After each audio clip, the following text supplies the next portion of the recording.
உறவுகள் அனைவருக்கும் வணக்கம். எப்பா உலகமகா நடிப்புடா சாமி அப்படின்னு கவுண்டமணி சொல்லியிருப்பாரு. அதே மாதிரி இது இங்கே ரோஹிணிக்கு பொருந்தும். எப்பா உலகமகா கேடிடா அப்படின்னு தாங்க சொல்லணும். செம்ம ஆளுங்க அட்டே அப்பா. எப்படிங்க இந்த பிள்ளை எப்படிங்க ஊர்ன மட்டை இல்லையா, அதனால இந்த பிள்ளைலாம் எப்படிங்க வக்கீல் வைக்கும்? ஏன்னா இதுவே 1000 வக்கீலை முழுங்கி ஏப்பம் விட்டுட்டு நிற்கிது. என்னம்மா கேள்வி கேட்குது?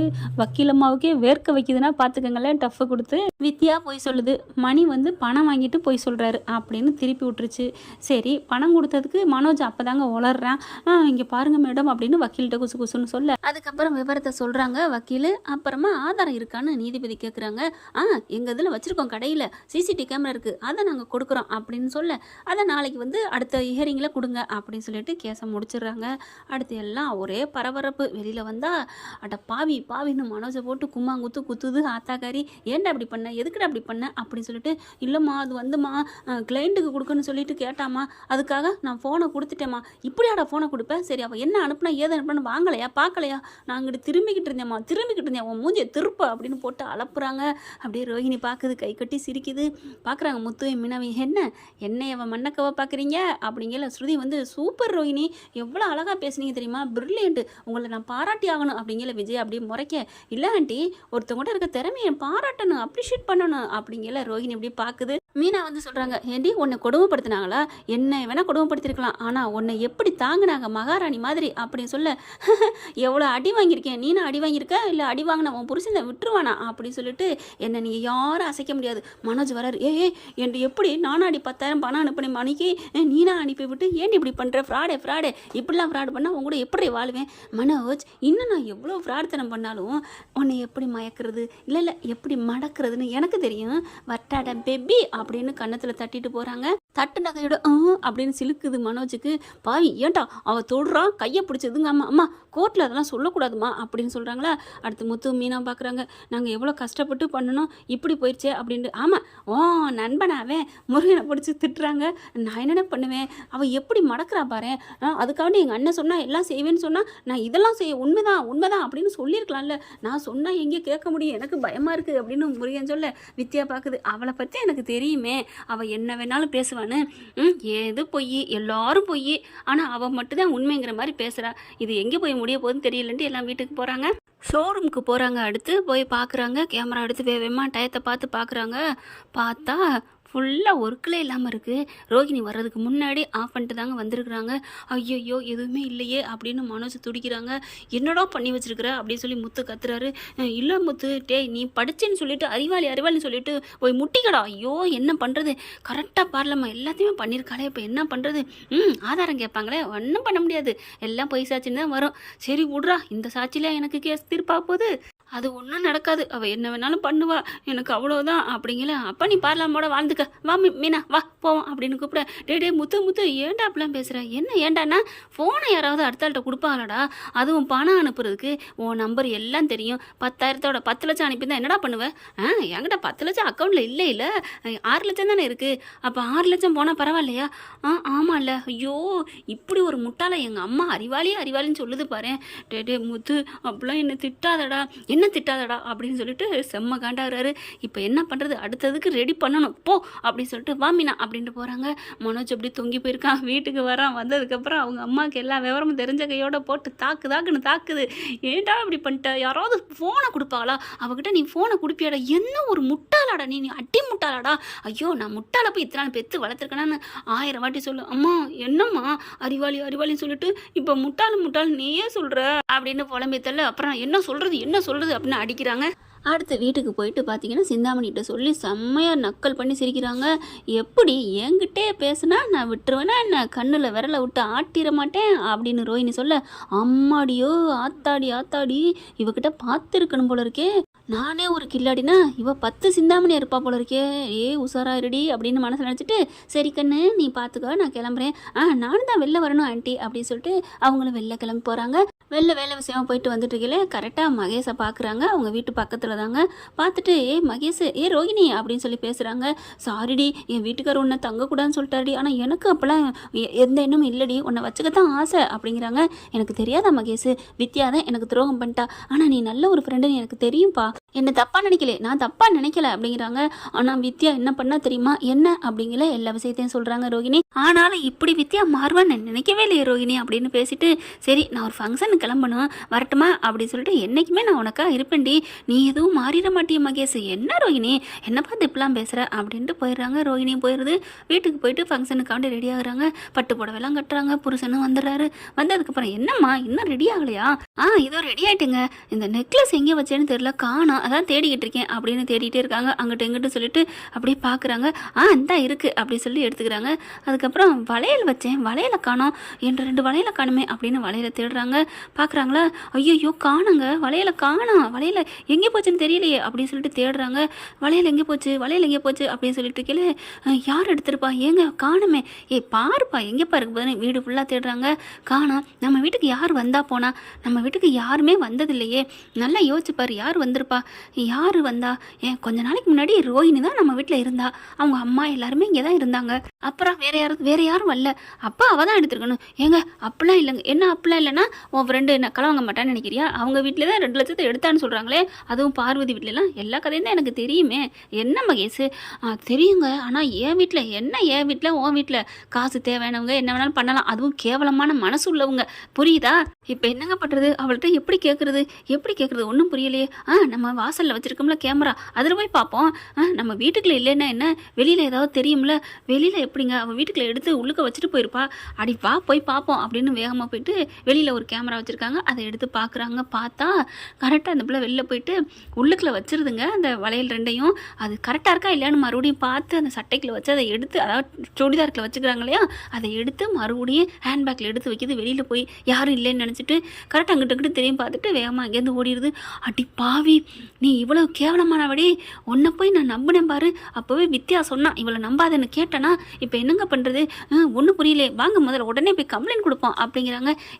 இல்லை மகேஷ், இதை சாதாரணமாக விடக்கூடாது, இப்போ கேஸ் நடந்துட்டு இருக்குல்ல, அங்கே வச்சு சொல்லுவோம். சரி இப்போ என்ன பண்ணுவோம், வா நம்ம போயிட்டு முத்துக்கிட்ட சொல்லுவோம் அப்படின்னு சொல்லிட்டு செட்டுக்கு போகிறாங்க. முத்துவையும் வர வச்சுட்டு அங்கே போய் நடந்த எல்லாத்தையும் சொல்கிறாங்க. கேடி இவ்வளோ பண்ணியிருக்கா, காசு பணம் திருடுனுச்சு, நகையும் திருடிருக்கா, அவளை சும்மா விடக்கூடாது, கோர்ட்டில் வச்சு சொல்லுவோம் அப்படிங்கிறாங்க. இங்கே பாருங்கள், நீங்கள் இதை இப்போ சொல்லாதீங்க, அப்புறமா நீங்கள் சாட்சி சொன்னதுக்கப்புறம் இதை சொல்லுங்கள் அப்படிங்கிறாங்க. அதே மாதிரி கோர்ட்டுக்கும் போயிடுறாங்க. கேஸ் நடந்துட்டுருக்கு. என்னப்பா கிருஷ்ணாராம், என்ன ஆதாரம் வந்துருச்சா, பணம் கொடுத்ததுக்கானது, ஏதாவது கேமரா ஃபுட்டேஜ் இருந்து எடுத்துகிட்டு வந்தீங்களா? அது இல்லைங்க, அன்னைக்கு உள்ளது மட்டும் கட்டாக இருக்குது அப்படின்னு சொன்னேன். அது எப்படி ஷோரூமில் உள்ளது அன்னைக்கு மட்டும் கட்டாக இருக்கணும் அப்படின்னு சொல்ல, உடனே ரோகிணி, அதான் நான் சொல்கிறேன் இவரானர், இவங்கெல்லாம் பொய் சொல்கிறாங்க, இப்படி என்னை ஏமாற்ற பார்க்குறக்காண்டி எல்லாம் அழிஞ்சிருச்சுன்னு சொல்கிறாங்க அப்படின்னு சொல்ல, இங்கே பாருங்கள் இவ தான் எல்லாத்தையும் அழிச்சிட்டு வந்திருக்கா அப்படின்னு சொல்கிறாங்க. இதெல்லாம் செல்லாது, ஆதாரத்தை இருக்குன்னு காமிக்கணும், இல்லைன்னு சொல்லக்கூடாது அப்படிங்கிற இன்னொரு ஆதாரம் இருக்குது. இன்னொரு ஆதாரமா என்ன அப்படிங்கிற கரெக்டாக மகேஸ்வரின்னு கூப்பிட்றாங்க. மகேஸ்வரி வருது. ஐயோ இவ எதுக்கு வர்றா அப்படிங்கிற இங்கே நம்ம எல்லாத்துட்டையும் சம்பம் பேசிட்டு வருது ரோஹிணி.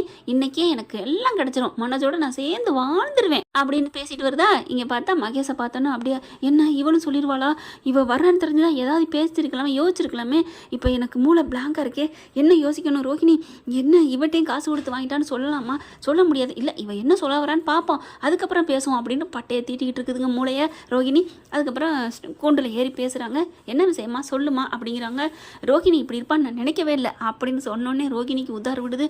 ஐயோயோ இவளையும் மனசை மாற்றிட்டாங்களா, தெரியாமல் போச்சே, ஐயோயோ அப்படிங்கல, என்னம்மா சொல்கிறீங்க?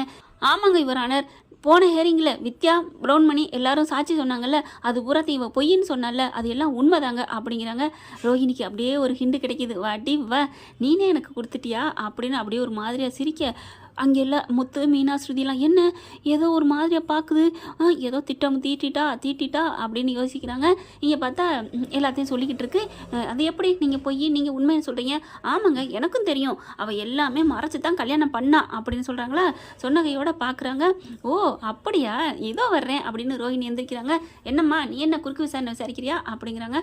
இதோ கேட்குறேன் அப்படின்னு சொல்லிட்டு, மகேஸ்வரி நீங்கள் ஃப்ரெண்டாக இருந்தீங்க, ஆமாம் நான் எல்லாம் சொல்லித்தான் பண்ணேன்னு உங்களுக்கு தெரியும், ஆனால் நான் சொல்லாமல் பண்ணேன்னு சொல்கிறீங்க. இல்லை இல்லை நீ சொல்லாமல் தான் பண்ண அப்படிங்கிறாங்க. இதையும் அந்த வித்யா தான் சொல்லி கொடுத்தானே செய்கிற அப்படின்னு சொல்ல, வித்யாவை சொல்லி கொடுத்தா அதெல்லாம் எனக்கு தெரியாது, நான் தான் போனாட்டி கோர்ட்டுக்கே வரலையே, கோர்ட்டுக்கே வராதாள் வித்யா சொன்னான்னு எப்படி தெரியும்? அதுக்கப்புறம் தெரியாமல் போயிடும். வித்யா தான் சொன்னா, முத்து சொன்னாங்க. பார்த்தீங்களா எல்லாம் கூடி பேசியிருக்காங்க, அடுத்து என் ஃப்ரெண்டு யாராக இருக்கும் அவங்கள போய் பிடிப்போம் அப்படின்னு கேட்சப் பண்ணி பிடிச்சி கூட்டு வந்திருக்கிறாங்க அப்படின்னு சொல்ல கிருஷ்ணாராம் பார்க்குது. ஐயோ என்னடா இப்படி பேசுகிறாளே, பேசாமல் இவ வக்கீலுக்கு படிச்சிருக்கலாமோ அப்படின்னுட்டு நீதிபதி பார்க்குறாங்க. ஆமாம் இந்த பொண்ணு சொல்கிறது சரிதான், நீங்கள் எல்லாரும் பேசி அந்த பொண்ணு மனசையை மாற்றிருக்கலாம்ல அப்படின்னு சொன்னகையோட மீனா டபக்குன்னு எந்திரிக்கிறாங்க. என்னங்க இவரான, மற்றவங்க எல்லாரும் காசை கொடுத்துருப்பாங்க, அவங்க போய் சொல்கிறாங்க, இவங்க போய் சொல்கிறாங்க, எல்லாரையும் போய் சொல்கிறாங்கன்னு இந்த பிள்ளை சொல்கிறதே நம்புறீங்க, இவங்க போய் சொல்லலாம் இல்லையா, எல்லாத்தையும் பொய்யாக்கலாம், ஒருத்தவங்க சொல்கிறது உண்மை மற்ற எல்லாரும் பொய்யா அப்படின்னு சொல்ல, நீங்கள் சொல்கிறது சரிதாம்மா, ஆனால் அவங்க எடுத்து வைக்கிறாங்களே பொய்யா இருக்கலாமோன்னு இதெல்லாம் சொல்லிட்டு நாங்கள் டைவர்ஸ் கொடுக்க முடியாதுல்ல அப்படிங்கிறாங்க. அடுத்து மகேஷ் இன்னொன்று நான் சொல்லணுங்க அப்படிங்கிறாங்க. என்ன இவ பொய் ஃப்ராடு அப்படிங்கிறதுக்கு எல்லாமே உண்மை இல்லை, பொய் தான், இவன் வாழ்கிற வாழ்க்கையை பொய்ங்கிறதுக்கு இன்னொரு ஆதாரம் இருக்குது அப்படிங்கிறாங்க. ரோஹிணி ஐயோ என்ன ஆதாரம் அப்படின்னு பார்க்க, ஆமாங்க இவ திருடிங்க அப்படிங்கிறாங்க. திருடியா? ஆமாம் என் வீட்டுக்கு வந்திருக்கையில என் வீட்டு வாழையில தூக்கிட்டு போயிட்டா அப்படின்னு சொல்ல, அப்படி பார்க்குது. ஐயோ இது எப்படி இவளுக்கு தெரிஞ்சிச்சு அப்படின்னு ரோஹிணி நினைக்குது. என்னது திருடிட்டு போயிட்டாளா? எப்படிம்மா சொல்கிறீங்க? ஆமாங்க என் வீட்டில் காணுங்க அப்படிங்கல. ஏங்க இவங்க வீட்டில் வளையல காணா, அதுக்கு நான் தான் எடுத்தேன்னு என்னங்க ஆதாரம் இருக்குது? நான் தான் எடுத்தேன்னு எப்படி சொல்ல முடியும்? ஓ உங்களுக்குலாம் ஆதாரம் கொடுத்தா தான் நம்புவீங்களோ? ஆமாம் ஆதாரம் கொடுக்குறவங்களே தான் பொய்ன்னு சொல்லிடுறியே, அப்புறம் ஆதாரம் எங்கிட்ட இருந்து கொடுக்குறது? இங்கே பாருங்க மகேஷ்கிட்ட ஆதாரம் இல்லை, அதனால தான் இப்படி பொய் சொல்கிறா அப்படின்னு சொல்ல, ஆதாரம் இருக்குது யுவரானர் அப்படின்ட்டு மொபைலில் கொடுக்குறாங்க. பார்க்குறாரு, அதில் பார்த்தா கரெக்டாக வெளியில் வர்றாங்க, வீட்டை விட்டு வெளில வந்துட்டு அந்த இதை எடுத்து பார்த்துட்டு உள்ளார வைக்கிறது எல்லாமே இருக்குது. ஏமா இப்படியாம்மா ஒரு வீட்டில் போயிட்டு வலையில் திருடுவேன் ஆட்டையை போடுவேன் அப்படின்னு சொல்ல, வலையில் நான் எடுக்கவே இல்லைங்க, நல்லா தூக்கி சொருகிறியம்மா பாரு அப்படின்னு சொல்லி காமிக்கிறாங்க. இல்லைங்க இது ஏஐ அப்படிங்கிறாங்க. என்னம்மா ஏஐ? என்ன ஏஐ? இதெல்லாம் உண்மை, என் வீடு தான் அப்படிங்கிறாங்க. நீ இப்படி சொல்லுவேன்னு தான் நாங்கள் எல்லாத்தையுமே ப்ரூவ் பண்ணி கொண்டாந்துருக்கோம் அப்படின்னு எல்லாத்தையும் சொல்கிறாங்க. சரிங்க இது ஏஐயே இல்லை, உண்மையாகவே இருக்கட்டும் யுவரானர் அப்படின்னு சொல்லல. ஆகா அடுத்து ஏதோ சொல்ல போகிற போல இருக்கே அப்படின்னு ஸ்ருதி மீனா எல்லாம் பேச, இரு பாப்போம் அப்படிங்கல. ஆமாம் யுவரானர் நான் இன்னொன்று சொல்கிறேன், இப்போ அது உண்மையாகவே இருக்கட்டும், அதுக்கும் இந்த டைவர்ஸ் கேஸுக்கும் என்ன சம்மந்தம்? நான் திருடி அவங்க வீட்டில் நகை எடுத்தேன்னா அதுக்கு ஏதோ கேஸை போட்டுட்டு அதுக்கு நான் ஃபைனை கட்டிக்கிறேன். ஆனால் என் புருஷன் என் மேலே உண்மையான அன்பாக இருக்காரு, என் மாமியார் பிரிக்க பார்க்குது, நான் அவரோட தான் சேர்ந்து வாழ்வேன்னு சொல்லியிருக்கேன், அதுக்கு என்ன சம்மந்தம் இருக்குது? நான் வேணா அந்த பிள்ளைக்கு எத்தனை பவுன் நகையை கொடுத்துக்கிறேன் யுவரானர், ஆனால் இந்த கேஸோட சொல்கிறதுல சம்மந்தம் இல்லையே. நீ சொல்கிறது சரிதாம்மா, சரியான ஆள் தான் அப்படின்னு சொல்லிட்டு நீதிபதியே இப்படி குழம்பி போகிறாரு, பாஸே குழம்புற மாதிரி. சரிம்மா இப்போ நீங்கள் வந்து வளையல் எடுத்ததுக்கு ஒத்துக்கிறீங்க? ஆமாம் ஒத்துக்கிறேன், இதில் என்ன இருக்குது அப்படின்னு சொல்ல, அப்புறமா பார்க்குறாங்க. ஆமாம் இந்த கேஸுக்கு அதுக்கும் சம்மந்தம் இல்லை தான், வேறு ஏதாவது ஆதாரம் இருக்கா அப்படிங்கிறாங்க. ஆதாரம் அடுத்து தாங்க நாங்கள் கொடுக்கணும் அப்படிங்கிறாங்க. உடனே மகேஷ் பார்க்குது. சரிங்க யுவரானர் இப்போ ஒத்துக்கிறேன்ட்டாங்க, என் வீட்டில் நகை திருடுனதான் நான் கம்ப்ளைண்ட் கொடுக்குறேன், அதை நீங்கள் போலீஸ் ஸ்டேஷனில் கொடுங்கம்மா. என்ன யுவரானர் இதெல்லாம் முறைப்படி கொடுத்து அதுக்கப்புறம் தான் கோர்ட்டுக்கு வந்து தண்டனை கொடுப்பீங்களா அப்படின்னு கேட்குறாங்க. அவர் பார்க்குறாரு. ஆமாம்மா கம்ப்ளைண்ட் கொடுக்கணும்ல, நான் கம்ப்ளைண்ட் கொடுத்துட்டேன் அப்படிங்கிறாங்க. என்ன சொல்கிறீங்க அப்படிங்கல. அங்கே இன்ஸ்பெக்டர் எல்லாம் நிற்கிறாங்க. ஆமாம் இவங்க இந்த மாதிரி திருடுனதை ஃபுட்டேஜோட எல்லாம் கொடுத்துருக்காங்க, எஃப்ஐஆரும் போட்டாச்சுங்க, இவங்க இங்கே இருக்கிறதுனால தான் இங்கே வந்திருக்கிறோம், நீங்கள் ஏதாவது சொன்னீங்கன்னா நாங்கள் பண்ணலாம் அப்படின்னு சொல்ல நீதிபதி பார்க்குறாங்க. ஏம்மா ரோகிணியா கல்யாணியா அப்படிங்கல இப்படி திருன்னு முழிக்குது. கம்ப்ளைண்ட்டும் கொடுத்துட்டாங்க, நீங்கள் உங்கள் பேரில் கம்ப்ளைண்ட் எஃப்ஐஆர் போட்டாச்சு, நீங்களும் இப்போ ஒத்துக்கிட்டீங்க, அதனால் கோர்ட்டில் இந்த கேஸ் கொடுத்த மாதிரி தான், இப்போ இந்த கேஸுக்கு நான் தீர்ப்பை சொல்லிடுறேன் அப்படின்ட்டு இதை அடுத்த வாரம் நான் வாய்தா தள்ளி வைக்கிறேன் அப்படின்னு இந்த டைவர்ஸ் கேஸை தள்ளி வச்சிடுறாங்க. அடுத்து இவங்க கேஸை கொடுக்குறாங்க.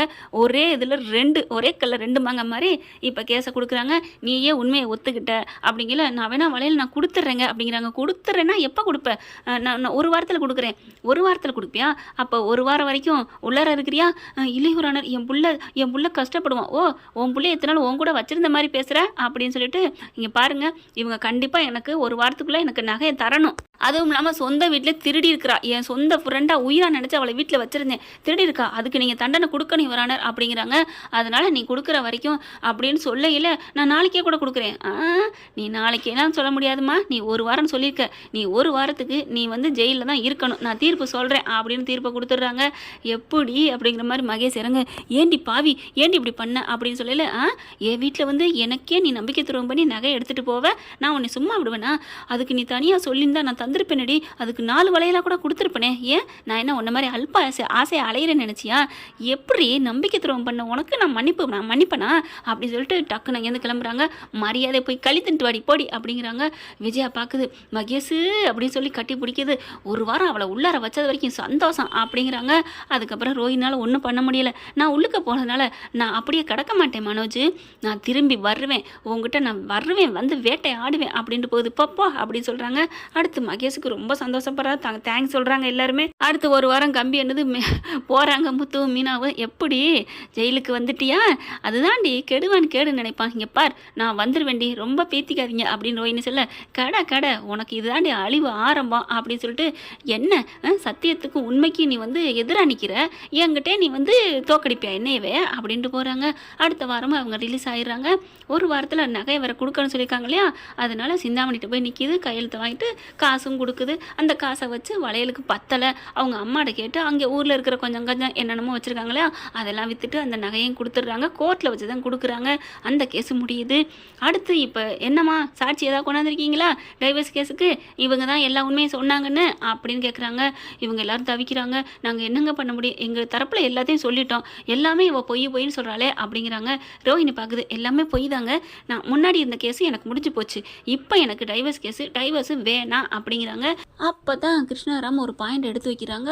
சரியான பாயிண்ட்டுங்க. நீதிபதியை பார்த்து, இங்கே பாருங்கள் இவரானர், என் கிளைண்ட் வந்து பாவம், அவர் அப்பராணி, இந்த அம்மா எவ்வளோ ஏமாத்துச்சு, அதெல்லாம் விட்டுருங்க, ஓகே நான் ஒன்றும் சொல்லலை, ஆனால் நீங்கள் வந்து தீர்ப்பு சொல்ல முடியாது. ஏம்மா என்ன சொல்ல போகிறீங்க, என்ன வச்சுருக்கீங்க பாயிண்ட்டு அப்படின்னு கேட்குறாரு நீதிபதி. ஆமாங்க, ஜெயிலுக்கு போயிட்டு வந்திருக்கா ஒருத்தி, அவ கூட எப்படி என் கிளைண்ட் வாழ்வார், எல்லாரும் ஜெயிலுக்கு போன புருஷன்னு சொல்லுவான்னு என் கட்சிக்காரர் ரொம்ப ஃபீல் பண்ணுறாரு, அதுக்காகவே வேணான்னு ஒரு இது கொடுத்துருக்காங்க அப்படின்னு சொல்ல, கிருஷ்ணாராம் சூப்பரான பாயிண்ட் எடுத்து வச்சிருக்க, இது யோசிக்கணும் தான் அப்படிங்கிறாங்க. ரோஹினி ஐயோ அப்படின்னு தடுமாறுது. இளைவரான நான் உள்ளுக்கு போயிட்டு வந்தேங்கிறக்காண்டி நான் எப்படி என் புருஷனை விட முடியும், ஏம்மா ஜெயிலுக்கு போயிட்டு வந்தாங்க ஒருத்தவங்க ஏற்றுக்க மாட்டாங்கம்மா, அதை வந்து கரெக்டான பாயிண்ட்டாக அவங்க எடுத்து வைக்கிறாங்க, அதனால் இப்போதைக்கு ஒன்றும் தீர்ப்பு சொல்ல முடியாது. இளைவரான நீங்கள் 2 பேரும் சேர்த்து வைக்கிறேன்னு சொல்லுங்க அப்படின்னு ரோஹினி சொல்ல, என்ன சொல்லுங்க, நான் என்ன உன் வீட்டு கண்ணுக்குட்டியா நீ சொல்கிறது கேட்குறதுக்கு, போங்கம்மா அடுத்த மாதம் தள்ளி வைக்கிறேன் அப்படின்னு தள்ளி வச்சிடுறாங்க. இது நீதிமன்றமா இல்லை தள்ளுபடி மன்றமான்னு தெரியலங்க. வாய்தா மன்றம் தான் வைக்கலாம். என்ன ஃப்ரெண்ட், இப்படி பண்ண நல்லா தானே இருக்கும், பார்க்கலாம். தேங்க்யூ. இந்த வீடியோ உங்களுக்கு பிடிச்சிருந்தா தயவு செய்து லைக் பண்ணுங்க. இன்னும் அப்டேட்ஸ்க்காக சேனலை சப்ஸ்கிரைப் பண்ண மறக்காதீங்க. நம்ம கிட்ட இருக்க எல்லா சேனல்ஸோட லேட்டஸ்ட் வீடியோ அப்டேட்ஸ்க்காக மேல ரைட் சைட்ல காட்டுற லிங்கை கிளிக் பண்ணி வாட்ஸ்அப் குரூப்ல ஜாயின் பண்ணுங்க. உங்களிடம் விடைபெறுவது நான் உங்கள் மெஹர்.